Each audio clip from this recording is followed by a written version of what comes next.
You know what? I flippin' love Super Mario Land, and I want it to get more love. Because Super Mario Land is amazing and brilliant and charming, but it's rarely called a classic in the same breath as the other big Mario games. And if you're thinking, chill dude, I like it, then you're exactly who this video's for. Because yes, people like it. Yes, it's popular in its way, but it's the way Matt Damon's popular, or boiled potatoes. They've done very well, but they're not Arnie or Chips. And in the love stakes, Mario Land isn't even in the same bracket as Super Mario Bros. Or Super Mario World or Mario 64. And it bloody well should be. So this video is going to unpick the reasons for this semi-love limbo and share a different narrative about how Mario Land has all the heritage and quality it needs to be truly one of the great Mario games. So strap in, buckle up and prepare to get down as Gaming for Ages presents a 5-step guide on how to be a better lover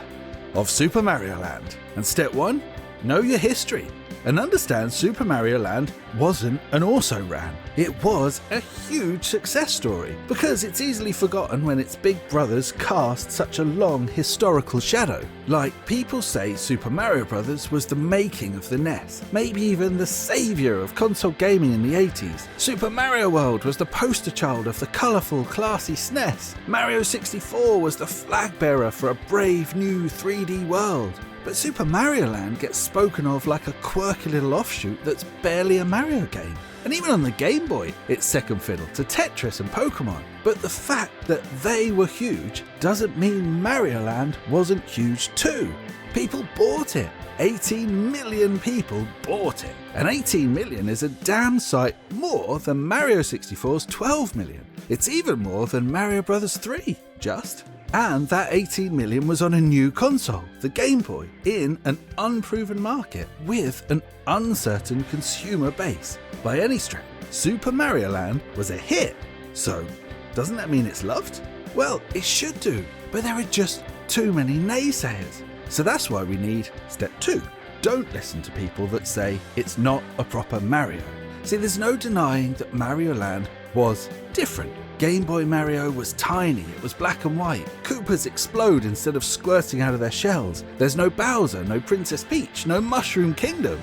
Mario's got super balls, there are no flagpoles, and sweet baby Jesus, there are vehicle levels. So yes, it's different. But this isn't Bob Hoskins' dystopian noir Goombas in an elevator different. This is Mario on a Game Boy different. It's still simple platforming, jumping on enemies, power up, fighting a boss every few levels. It's the same Mario ideas, just simpler. And yes, the physics are different, but they're still crisp and responsive and accurate. It's not Mario movement, but it's Mario quality. And so what if enemies change, backgrounds change, and playstyles change? Mario games are always trying things, and as long as they're fun, we're happy. So then people try to prove this not a Mario idea by pointing to the fact that Super Mario Land wasn't a Miyamoto game. And that's true too. We're so used to using Miyamoto as a synonym for mainline Nintendo that seems a big deal. But Mario Land has its own top-notch credit. This is a Gunpei Yokoi game. Yokoi predates Miyamoto in Nintendo's DNA,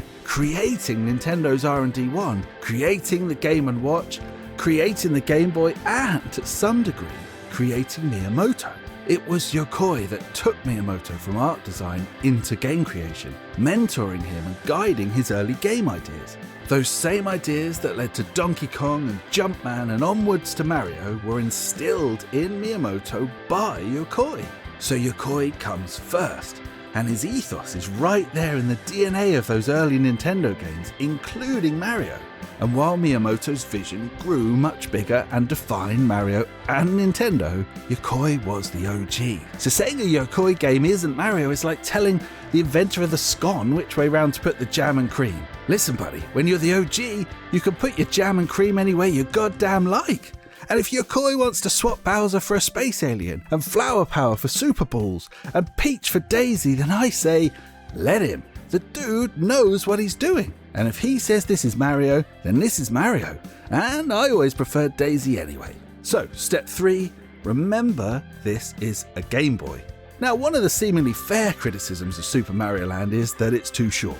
Because it's true. You can whistle through the game in half an hour without breaking a sweat. I used to play it through on the journey to school. That was only 8 miles with a quick stop to drop off my kid brother. But I'd still always watch the credits roll by the time we parked outside the school gates. It really is that short. But friends, remember this is a Game Boy.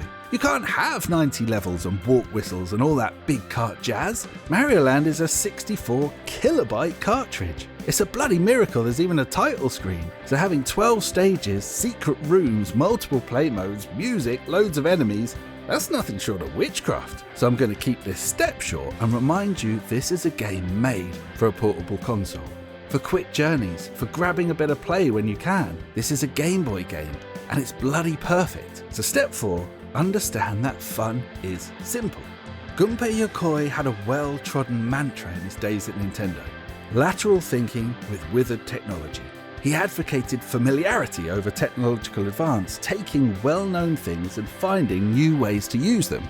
You can see that through everything Nintendo does, from their endlessly recycled IPs to that underpowered handheld of theirs being the success story of the last 2 generations. And that has a clear message baked in. You don't need power and complexity to make a good game. It's a good reminder for people who damn Super Mario Land for being too simple. Because it is easy, it is simple, but that's not a bad thing. If you think simple platforming makes a bad game, don't play any of the Mario games. They have their moments, but fundamentally the Mario dynamic is to keep finding simple things to do that are quite fun. Jump on things, shoot things, jump on platforms, fly off platforms. It's got prettier, but it's still got simple ideas. And hey, pop culture gives us easy ideas all the time.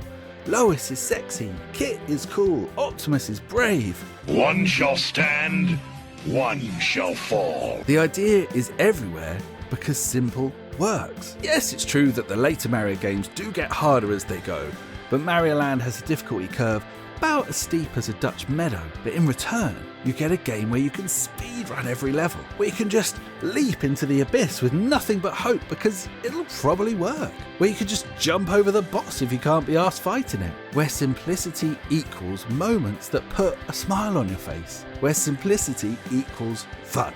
So what have we learned so far? Mario Land was a success story, it's got Nintendo DNA, it's got Mario quality, it's got Game Boy simplicity, and crucially, it's fun. So that's a pretty complete package. And step 5 just has one thing to add. Mario Land is also a classic. Because Yokoi didn't just change Mario, he made standout moments. He filled it with iconic set pieces that are part of the franchise's heritage. Daisy turning into bad guys, the Moai heads, the coin rooms, the secret lifts, the Chai Kingdom and its Pyompi vampire zombies. My god, these aren't just space filler moments or cut down Game Boy knockoffs. These are brilliant, crazy, standout, unique, iconoclastic ideas that still resonate today. And sure, Koopas and Goombas and Bullet Bills are more iconic of the franchise. They're more memorable maybe, but a lot of that is through repetition as much as it is the original creativity. Mario Land's ideas still resonate because of their sheer imagination. And then there's the music. If you want proof of that classic status, get this. Super Mario Land has undoubtedly, inarguably, some of the best music from any Mario game. And that's no glaze. This is a soundtrack from Hirokazu Tanaka, composer for Earthbound and Metroid and Tetris. And he delivered. The Birabuto theme is up there with the best overworld tunes. The end music is sweeping, soaring, joyous melody. And of course, there's the theme from Muda Kingdom. The crown jewel, equal parts playful, wistful, soulful, nostalgic, hopeful. It's the simplest of tunes, but I swear to you all, when I hear it, I'm transported. I'm back in 91, I'm back in the car, I'm back in the height of my love for gaming. And I'm also in every time I've played this game in the 3.5 decades since. I'm reminded how uplifting gaming can be by a tune that's a constant, a brilliant, timeless thread of beautiful melody and joyous rhythm. And that right there, that's the point of this wonderful game. This simple, imaginative, brilliant game that distills gaming and Nintendo and Mario to a refined essence and just wants you